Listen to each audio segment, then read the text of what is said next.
Guys, mayong adlaw kaninyong tanan. So karon, i-try na pud namo ang Gray Coffee Shop. Mao ni siya.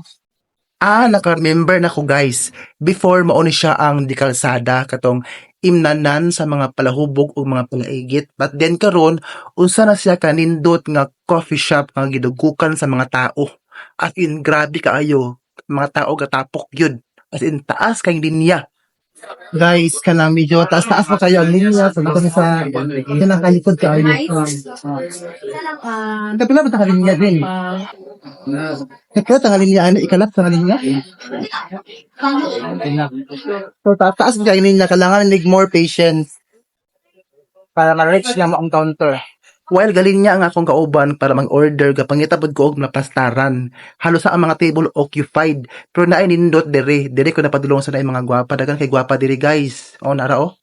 Pero ang akong kauban gusto siya sa second floor kay bugnaw kaayo. Hindi mo sulod kuno ko sa second floor, bawal daw isulod ang sapatos. Guys, nice kaayo sa nga coffee shop kay once saka mo dire, kailangan jud niya ibilin ang inyong mga sapatos. Ariya ano?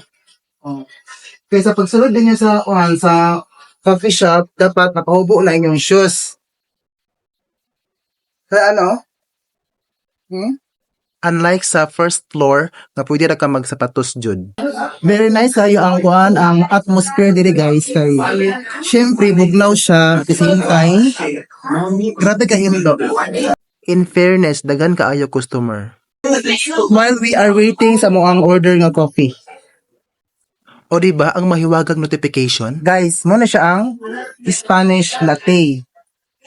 Ang gi-order ko sa akong kauban na coffee is hot. You can imagine.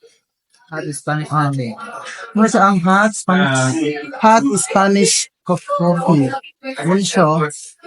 Iced coffee ni siya. Kaya siya is hot coffee. So, makakaya na mo kung saan different sa ilang duha. So, let's try. By the way guys, makita niyo lang coffee shop sa business parking lot diri sa may uptown. Ang ano nga coffee is kilo sa order. Nasa sa mga 170 to 180. So medyo pricey siya. Pero okay ga as long as nga ga-enjoy mo sa atmosphere. Nice nga atmosphere diri guys. For sure, hindi siyang balik-balikan.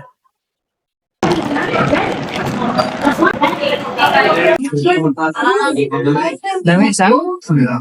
Ito ba yan? Masag. Kape. Kape mag-itsa. Happy New Year sa tanan ug mao ni ang ako ang first vlog ani nga tuig 2025.